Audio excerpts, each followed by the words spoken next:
Nicola, Chris. how are you? I'm well. I'm really well. Well, no, It's, well, I'm busy, but I'm well. Sort of half manic, half okay. We've gone yeah, on to past hyperactive to off the scale this week a bit, but I'll calm down. He'll be fine. How are you doing? yeah, well, I say yeah, I've just come off the back of COVID.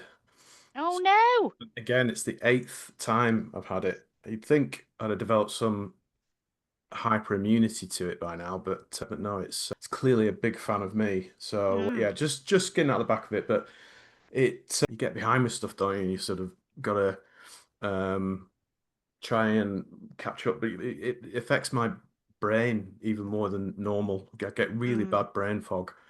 Oh I don't know no. if you have that, but if you've got a cold or anything like Oh, I'm awful. No, I'm awful. And I'm really mardy as well, proper northern that. word, but really, so I get everything seems to be like you're in a swimming pool and you can't breathe. And then it's just difficult to even think, isn't it, at that point? It's just no, Awful. And it's it, it horrible. it knocks me out as well. It's the exhaustion I can't cope with right at the outset. So I've got to rest. Otherwise, if I don't do that, it just lingers for ages. So I'm through that now. Good, you feeling better? Yeah, I am. I am. He says with a performative cough.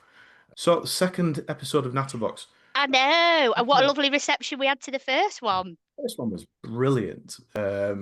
With our inaugural guest, we got really good feedback. I've had really good feedback from it. I don't know about you. Same. Yeah, same. And I think Laura has directly, but it's just touched so many people, and so many people as well have said to me, it's actually led me to go to the doctor and look at getting a diagnosis of I know. ADHD. And I can't believe the reaction it's had. It's been really touching as well, hearing people's stories and them going to Laura as well directly, I think, and speaking to her as well. Laura told me about that person who said that they were going to seek a diagnosis, and Mm, that made her really happy because it was mm, very brave of her to come on and be as honest and helpful as she could be. And I think that vindicated her decision to do it. So that was good. I didn't enjoy listening back to myself. I'm not sure if I've actually re-listened to that first one we did back in November, you know. Oh yeah, your first one. And Yeah. when I always think in my head I've got a deep voice, but that is clearly, Do you? clearly, yeah, no. I've got the world's most high pitch voice. Only dogs can hear me at some stages. So that's it. That's all that's going on. But we thought with this episode we're going to delve a bit deeper into your story, aren't we, today, and talk a bit about stigma around mental health as well. And our guest's going to help with that. But first, before we go and bring our guest in, we've got to do our uplifts for this Yes. episode.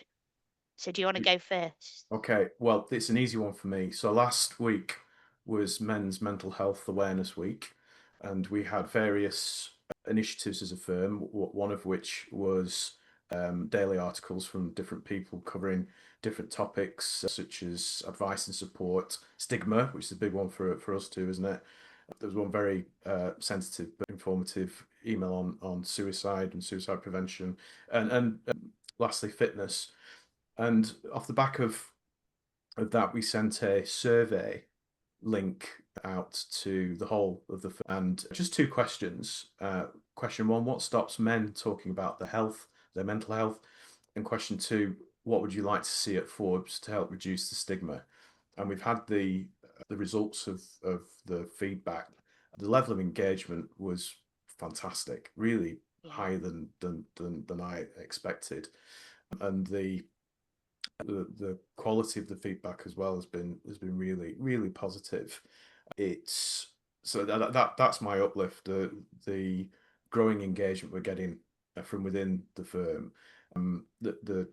The feedback was pretty uniform as well.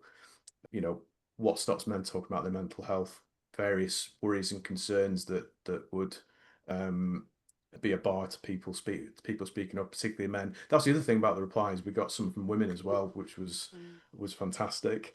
And um, the second question, what would you like to see Forbes do to help reduce stigma? There's a lot of positivity about what we're already doing, but we can always do more. And there were some great suggestions in there, and we intend to use that data to inform the firm's strategy going forward. So that was I was quite emotional reading through it. Not only it was all anonymized, obviously, but just in terms of seeing that level of engagement, which was pretty unexpected, but also seeing some really great suggestions coming through for how we can move this forward, because we really want this to be an ongoing project rather than, you know, just 1 week's worth of work. Yes, that made me really happy. What about yourself? Good. Well, I think firstly, I'm going to say I think you've been a bit modest because you reached out and you talked about your own experiences on email, and I think you got a lot of lovely feedback and a lot of people telling you their stories, which was great. And really, you were really brave to do that, I thought. So that's one of my uplifts because I was proud of you because I thought you were really brave. And my other uplift was we did an event with DKMS, who are a blood cancer charity, last week to raise awareness about stem cell transplants for people with blood cancer. And because it's a cause close to my heart, because I had a stem cell transplant 15 years ago, which saved my life, and I'm still knocking about because of that. And the response was lovely. We had a swabbing event, and we had over 60 people go on the register, which was fabulous. That's So really I'm good. really pleased about that. So the connection with physical health and mental health, that was my major up. But I've had loads of uplifts actually recently. It's all been good. So it's all happy. All Struggling happy. to pick one. We are going to have 1 week where we can't think of one, and that's going to be fun. Maybe tragic that would be. I would say. Let's let's start on a positive note. So should we introduce our guest this week? I Oh, think just we should do. before we do, in the feedback you're talking about. So there were, and I've told you about this. There are 3 more people who want to be interviewed on the podcast as a result of last week's Mental Health Awareness Week alone, and they've come out and said that there would be I think 3 or 4 people actually. So we've got a Mm. massive list of people who want to be on the We podcast. have, because we already had 3 or 4, so Hello. we're up to It's past Christmas already. So we're doing absolutely. well. It's going to carry on whether people like it or not.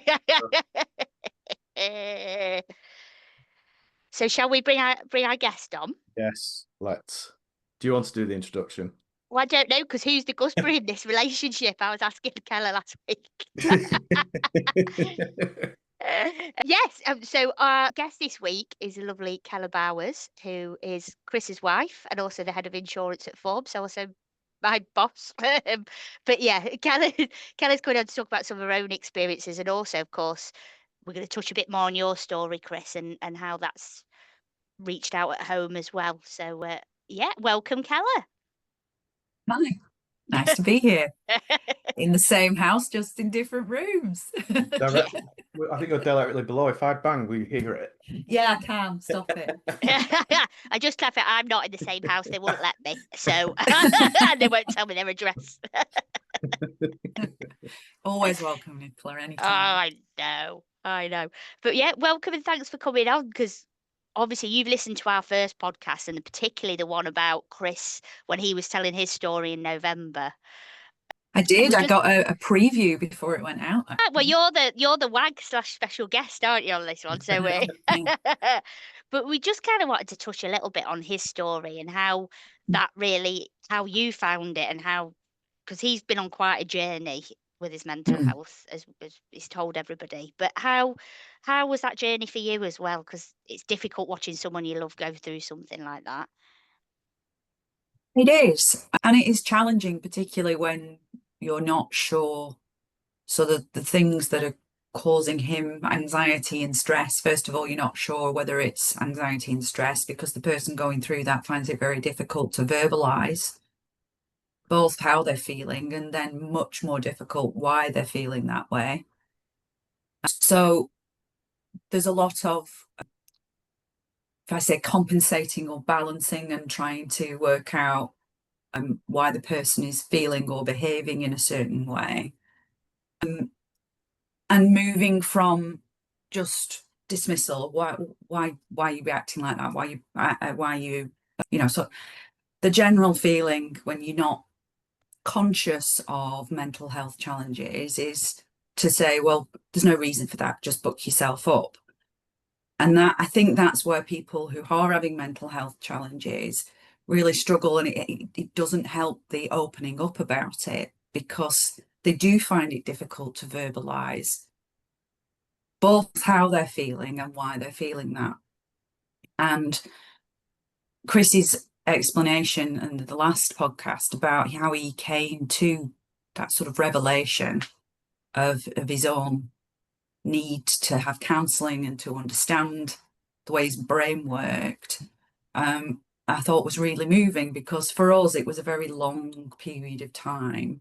But when you actually when he was condensing it and just talking about, you know, what he'd experienced, why he'd come to this sort of position, how he got counselling and how much it had helped him, that's a long period of time for us where that's things have changed incrementally. But if I look from where we are now to where we are 5, 6, 10 years ago, it's an amazing change. It in terms of his being able to balance things and him being much happier and understanding when things are triggers and how he reacts to them. I'm very, very, very proud of it. I'm proud of him. I'm proud of the work he's done. I'm proud of us as a family, actually, working through it all as well. I don't know how to follow up on that. Yeah, I think it's important to point out that, and I think I mentioned this. So I wrote one of the emails last week about the topic of stigma, and I think I expressed that it's. And I mentioned in the last podcast that the immense relief when you realise actually there is something that needs to be explored and something that needs to be looked into, and it wasn't, and I hope this was never something that was of a great concern in these four walls, but it was never anything specifically, often not specifically related to the family. I think I mentioned in the email that, you know, we have a really good family life, and so that would often compound the problem. As I say, I think I said in the email, what you know, why are you feeling like this? What, you know, there's nothing going on that's particularly triggering, and so it's not something that I perceived as anything that was exacerbated by the family or the family life. But on the flip side, it was something that the realization came out of nowhere, didn't it? In a way, Yeah. there was nothing. There wasn't a specific thing that we thought, or you thought, oh right, I need to speak to somebody. And you're right. I think everybody's mental health manifests itself slightly differently, of course. But with us, there was never anything where we thought it was something to do with us, either our relationship or the children or any of those things, which I think helps you as a family get through it, but also embrace the need for support and the need for change as well. And so, in a sense, in that sense, I suppose we were lucky, because mental health challenges, if those around you aren't looking at them as that being what they are, they can take that personally, and it can break up relationships, it can break up families, because people don't understand both why they're reacting to in that way, why other people aren't understanding them, and the other people just don't understand why somebody is reacting or behaving in a certain way. So in that sense, we were really lucky to have that sort of mindset that it was something. But yeah, I can't actually remember what the actual trigger was. But as I say, when these things are over a long period of time, it's a developing story, isn't it? I'm very grateful our developing story is a really positive one. Yeah, because it is really interesting, Chris, because obviously you've talked before about it. It did take place over a really long period of time. Can you just kind of recap for us what we talked about in the podcast in November, in case people haven't listened to it, just how you came to the realization? Well, yeah. So a lot of my experience goes back to when I applied to join the RAF when I was 17 years old. Long story short, I got in. I was awarded a flying scholarship. I was supposed to be learning to fly planes at Blackpool Airport in the summer of what would have been 92, 93, something like that. And but it was subject to a medical because in the initial application form, I'd mentioned that I'd had what was determined to be a fit when I was 7 years old. It was suspected meningitis, but it wasn't. It was just one of those things. And I was sent down to Harley Street for a medical. They did EEG on my brain. It's one of about 6 I've had in my lifetime. Didn't find anything, but they took it away from me anyway. And I was there on my own with my mum. And I remember when the doctor gave his gave his decision. It wasn't a diagnosis. He obviously wanted it to be, he wanted to choose tough love, very short, sharp shock. He said, rather than saying, I'm very sorry, the results are inconclusive, but we can't allow you to continue in the RAF. He said, you're not going to fly planes in the RAF. And my instant reaction, I still recall my reaction that day was I suppose you could call it stoic. My mum burst into tears, and but I was very calm. And we speak to my mum about that day. She'll recount how we went, had a really good day out in London. It was one of those, oh, never mind, let's have a really good day out in London and then go and head back home. And so in my mind, clearly something really devastating, but in some way my brain was shielding me from that disappointment. I think that's what's come out of therapy over the last few years. Anyway, so the way the way this all came to the realization that I needed to do something about it was in 2022. So it was when the Top Gun Maverick film was out, and the kids had been wanting to see it for some time, and I'd always said, "Oh well, yeah, maybe." I was always putting it off, and it was in June 22, and Kella said to me, she said, "I don't understand why you don't want to, take the kids to see that film, because you were, surely, given you want to be on RAF, surely Top Gun was one of your favorite films and you want to go and see it." And it was, as she said that, I realized that I couldn't remember liking planes. It's a pretty big sort of thing to realize. I nearly swore then. No swearing. That was no swearing. To realize that something that you clearly did enjoy and have some memory of enjoying, it's not.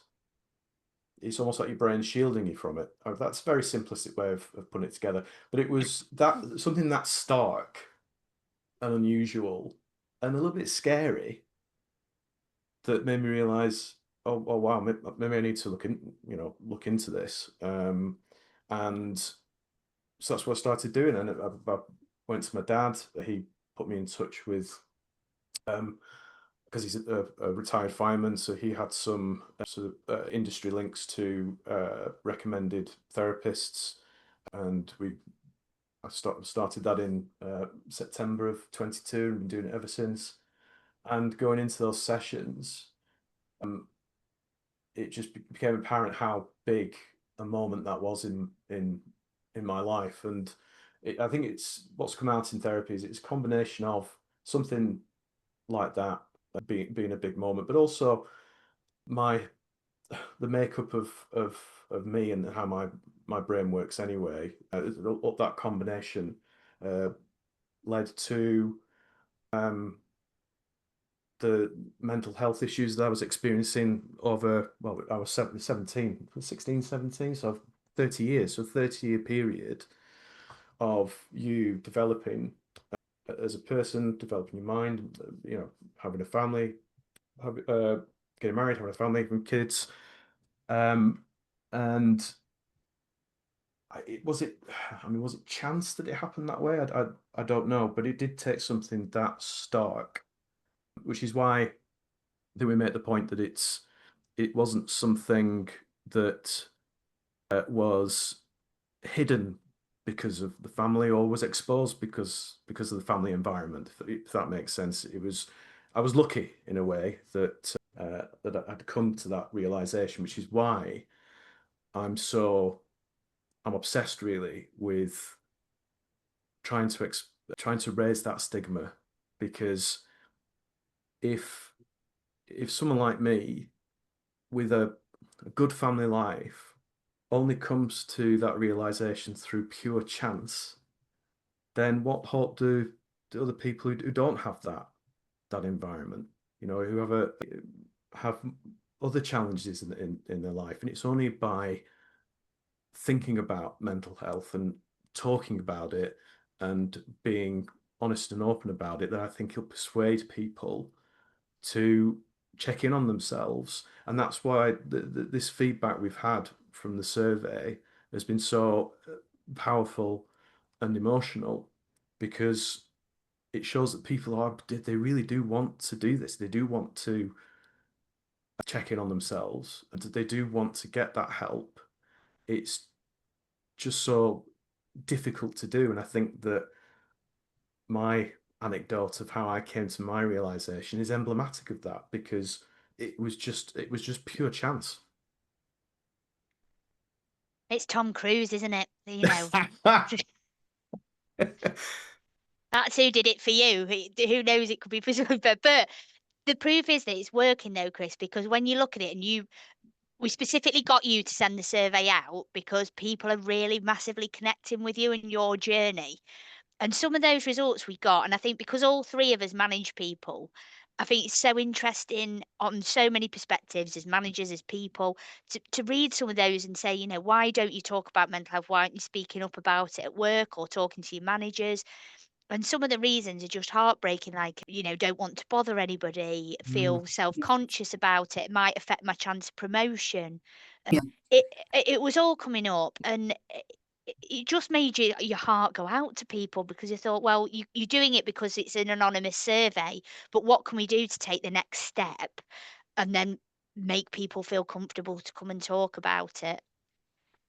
Yeah.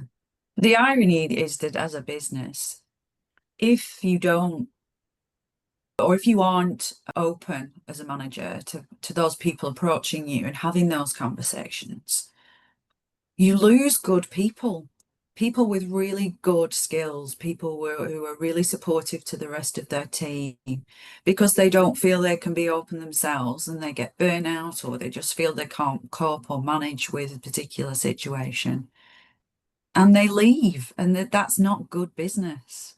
Mm.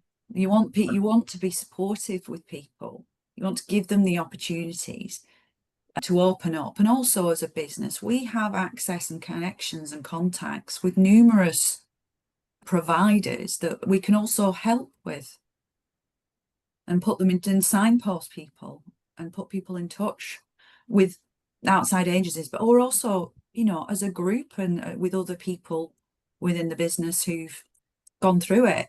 I mean, I found that with the speaking out that I've done around menopause, as soon as you start talking about it and you take that first leap, the amount of people who will say, oh, actually, I'm so glad you've spoken about that, and I feel a bit more open about speaking, and it doesn't seem so bad. Because that's the thing with mental health. You think that it's only you, that there's a problem with you, that no one else is going through it or experiencing it in the way that you are, and people just are. Just on that, so I think the firm's approach to mental health, I mean, it's I've been really impressed with how seriously the firm takes it. Under Adam Bromley's leadership as well, I think he's been really forceful about bringing it to the fore within the firm, but also as part of the firm's overall business strategy in a way. So tying it in with that, how do you see the firm's mental health strategy in terms of prioritizing the business's overall strategy? Well, we always talk at Forbes, don't we, about the Forbes family. I truly believe that Forbes family, that view is not just catchphrase that we've banned about it, that it is real, that we treat each other as a family and supporting each other. And we can't do that. We can't be the Forbes family if we refuse to listen to people, if we're not interested in their concerns and what they want. And that applies across everything, not just mental health and, people's desires for development and further education, and the getting involved in the charity work that we do, and being a group doing something together. So the work that the firm's done around mental health and neurodivergence, I think, has been pretty, what's the word I'm looking at? You see that? I've got a menopause brain block now for the words. This happens to me all the time. It's at the forefront of I think, certainly in relation to law firms, being very open about that and being very public about what we do, clearly stating that we support people and that we support, we want to know if you have a neurodivergence. We want to be able to put in adjustments for you. We want to have the best people. We want to retain the best people, but we want you to be here and enjoy your work, because that's the only way that we are able to develop and support. But that, in order to do that, we have to support each other. It's not a sweatshop. We're at work for a long, long time. We spend a lot of time, more time with the people that we work with, probably, than a lot of our family members. So we should treat them that way, as friends, as people that we like and that we support and we want to develop. And that's the Forbes, that all comes back to the Forbes family. If we're going to say that, then we have to live it. And I think we do. Definitely. I think we do in lots of ways. And just circling back a bit, Kella, because you've mentioned your menopause symptoms. How's that affected your mental health? Because we've talked about it before, and I know you've had loads of support, and it was chatting to Pauline and things that kind of really helped you. But how's that affected your mental health wise as well? Because obviously it's a really challenging time to go through. Yeah, it's interesting, actually. So it was during COVID. I think we were about 6 months into COVID, and certain things started to happen. And well, obviously, everybody has pressurized situations. Everybody suffers from stress, and I knew what that felt like. And then I started having massive heart palpitations, and I didn't understand what they were. It was like sort of catch your breath. Following that, there was one specific incident. So our daughter suffers from migraine. So when she was at secondary school, we would often get a call from school to say that she wasn't very well. We didn't need to go and pick her up. So I was driving into the local town where we live, which is to get her from school, which was about 10 minutes. And I suppose a lot of people have those moments where they go, oh, what was I doing? But I was actually in the car, and I had absolutely no recollection of not only where I was going, but why I was in the car. And I thought, wow, that is weird. It came back to me, thankfully. I wasn't wandering around Clitheroe going, what am I doing here? But that was a bit of I thought, that's not normal. It wasn't just a quick, oh, where am I going? What, am I on the right street? It was, why am I in the car? And I actually talked to Chris about it and the heart palpitations and these sort of lapses. And he said to me, do you think it could be the menopause? And That's not how I said it. That's not. I think my exact words were, how very dare you, I'm 44. I remember the moment. I said, do you think it might be?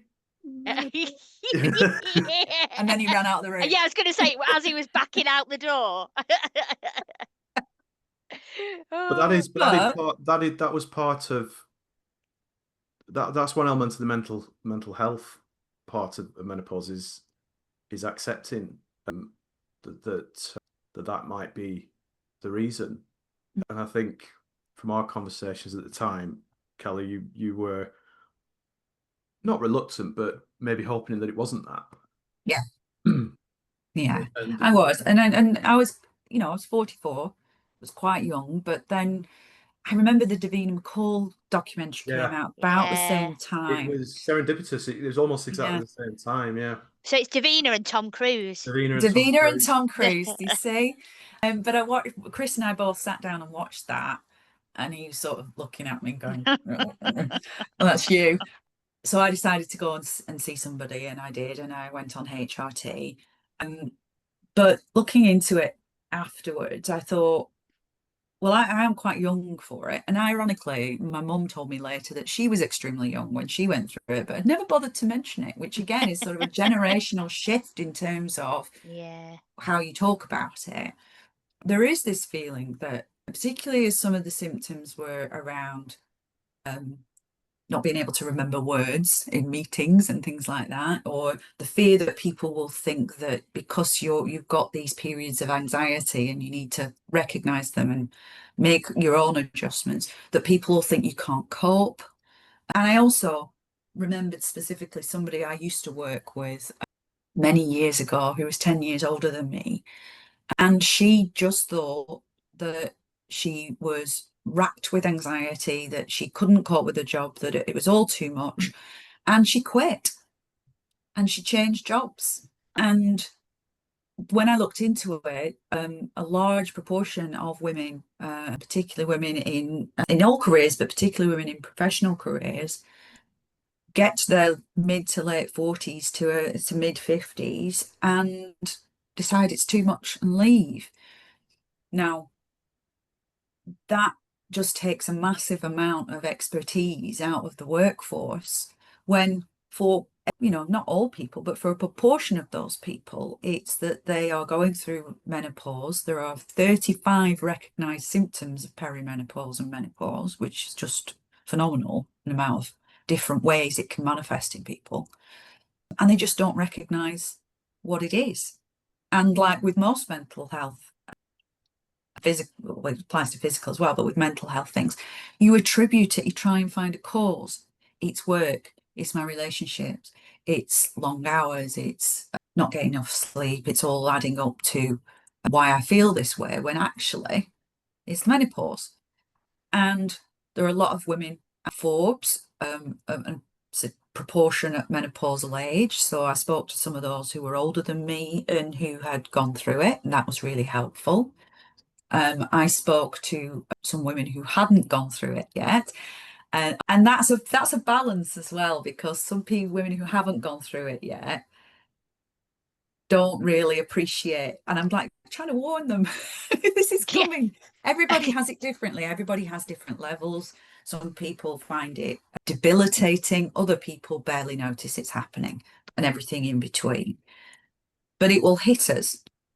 And the interesting conversations I actually had were with men, because obviously any man who has a relationship with a woman is going to face it, whether it's a sister, a mother, wife, whatever, is going to face this as well. It's not just our issue, it's everybody's issue. We're a large part of society, and this age group is a significant part of society and the workforce. So being able to talk about it was really helpful. I've also found it helpful just being able to say in a meeting, just give me a minute, menopause, word will come back to me in a minute. And people not just recoiling at the mere mention of the word, oh gosh, what are you saying that for? Just accepting it, because we are, and I think the last 5 years particularly, we are as a society just talking about it a lot more. That's because of documentaries, because of social media accounts, just because we feel more open about speaking about mental health issues generally, that women are talking to each other and supporting each other. And I've been able to support other people through it and answer questions for them as well. And then we did have a conversation with our people team just to ensure that all of our policies would cover situations that women going through perimenopause and menopause would face, to ensure that, our sickness policy reflected those issues, and what we would do in circumstances where somebody came forward and asked for reasonable adjustments and things like that. So it's been, in a weird way, it's been quite fun being able to just be open and have those conversations and just be able to not, or rather not have to pretend everything's fine. You know, have a hot sweat and try and find a cool area to cool down while no one's looking and then go back and pretend like nothing's happened. Just being more open and bringing a bit of levity to it as well just makes people feel more comfortable, and you can get on with your life. So do you think that is improving? Because when we watched that Davina documentary, I was blown away by, it seemed to me, how little discussion there was within the sisterhood about menopause generally. I know you've said this I before. have. Why weren't you all talking about it? Well, No, because we weren't. Because of you lot. It wasn't until your mum had said, "Oh yeah, it happened to me when I was young as well." You had no prior discussion about it. I No, think it's a different. I don't know if stigma's well, maybe it is. Maybe it's a different kind of stigma. But you do think that's improving with menopause?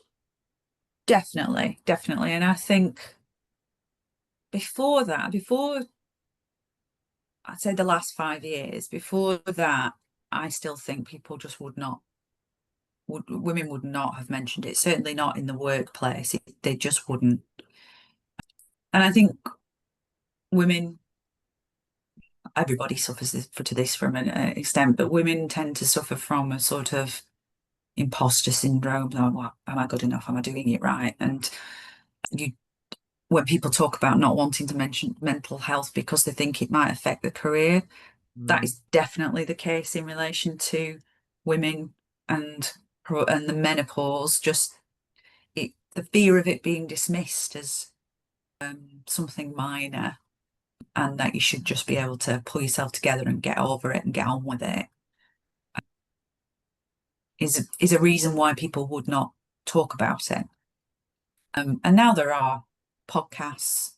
You know, there's a really good podcast that I listen to called Postcards from Midlife, and it doesn't just talk about menopause, but it talks about, you know, managing teenage children and elderly relatives as you get into your mid period of life, along with menopause and various other health issues, women's health issues.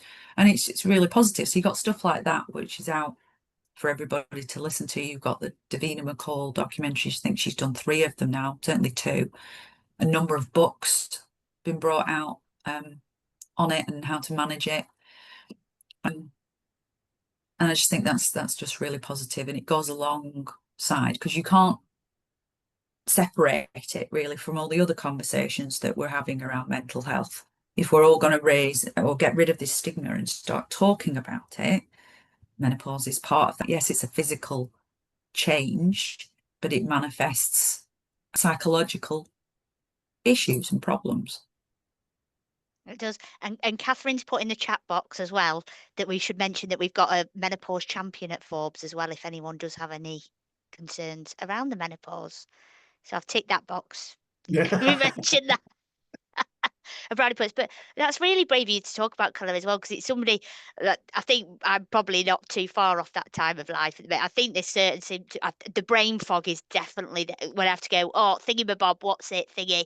And yesterday I said to Chris, oh, when we record the podcast yesterday, and he's like, well, my uplift is Dawney's invented time travel. So that's the email I got back, and I was like, this is because there's loads going on, and the brain fog starts to hit a little bit. So it's good to be able to talk about it openly, go, oh, that was just a moment, that was just like something that happened. But I think you're right, it's been about over the last 5 years.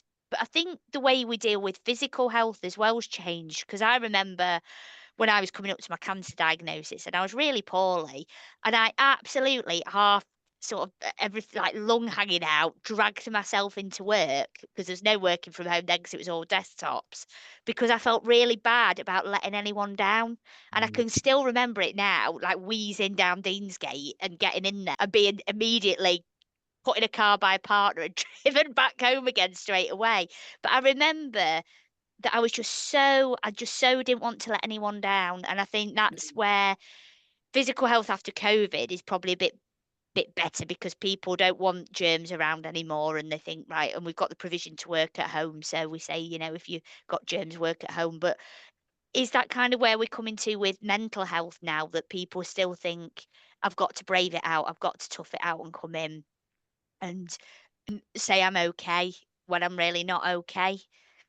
I think that's Yeah, I think there is still some of that, and I also think, but everybody deals with these things differently. Some people I've had conversations with who've said, no, actually being in work helps. I want to be there. But that has to be their decision, rather than them feeling that if they're not there, there'll be conversations behind their back, or people will just think that, they're not pulling their weight. But that is a difficult one. Just talking about the physical and mental, I've had conversations with people who have been off work because of mental health issues, who've said, I'm really sorry. And I've said, if you'd have broken your leg, you wouldn't be saying you were sorry. It's happened. This has happened to you. It's the same thing. You need the time in exactly the same way. Yeah, there's a lot still around it, isn't there? There's a lot of stigma still to break down, but hopefully we kind of getting there. We're doing our little bit to help it, I hope. there's not going to be a cure all, is there? No. But I do think these discussions are going to be a big part of it, and we're already seeing that people are connecting with that, and we just have to keep going with it. I mean, what's interesting, Kel picked up on something there that I'm very keen on, and we had this discussion just before the podcast, didn't we, Kel, about, because I think, and you're not the only one that I've spoken to who's going to be an interviewee who's a bit not anxious but nervous about coming on the podcast, not just because of the topic, because it's like, well, what are we going to talk about? Have we got we've got enough? Is it going to be, are we able to talk enough on this topic? I mean, what are we, 40 odd minutes into this already, are we, or I don't know? I haven't got Yeah, About that, yeah. I think we've been going for quite a while, yeah. Yeah, and as I say, other people have rung me in advance about coming on and thinking, well, what are you going to discuss? Have we got enough to contribute? And that's the whole point of this, is that mental health, it's a universal topic. We all use our brains. It's not a one. It's not just one issue. Mental health, it covers everything, and I think we've proven that in this discussion. It touches on practically everything. I think we have to think about it in those terms. It should always be part of the conversation, in my view. No matter what you're doing, it's the most important thing, I think, to in terms of the Forbes experience. So enjoying your time in your job, being able to do it without undue anxiety, but also that business case. The healthier we are mentally, the better we're going to be, the better able we're going to be to do our job, and the better it is for the firm. I just have one more question, unless you've got anything else, No, Dawney. you go for it. Go for it. So, who's your favourite, me or Nicola? Ah, oh, oh, she can't answer Oh, harsh.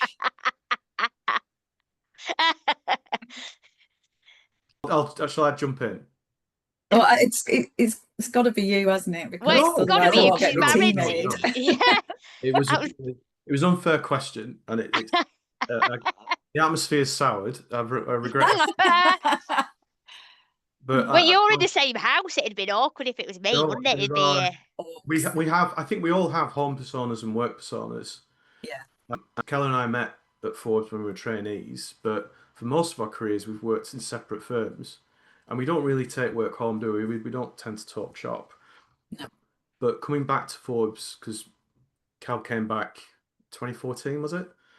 2012, Was it? 2013. Was it right? 2013. Yeah. So you've been back nearly 10 years when I came back. So there's this whole other persona that what I call work Keller, that is different to my Kella, as I always say. So I think I don't know. I think work Kella, Dawn is definitely your favourite. Is it like Severance? And we've Yeah, got it work is. That's Kella and exactly home what it is. Kella. That's Yes. exactly what it's like. Yeah. Her innie is Yeah. your Nicola's my innie's favourite. yeah. I'm gonna be happy for the rest of the day now. The thing is, she hasn't said that I'm her outie's favourite, so maybe You're my outie favourite. Oh, you're being very needy there, Chris. You're just stirring the pot now, Bowers. I think anyone watching this who's expressed an interest on being interviewed on the podcast, that hopefully that should allay any concerns they have about, you know, whether there's enough to talk about. As I say, it covers everything. I think we need to get as many people as we can on here to talk about their personal experiences, because that was another belter, wasn't it, Donny? Absolutely. Thank you, Kella, so much for coming on. We really appreciate it. And we know you're really Very busy. welcome. So thank you. I don't think we've decided who's the next. No, it'll be a surprise because we need to confirm that. So it'll be a surprise for the next episode. Yeah, but it will be someone equally as brilliant. So no, that was great. So thank you, darling. Thanks, Kella. You're welcome, sweetie. And until next time.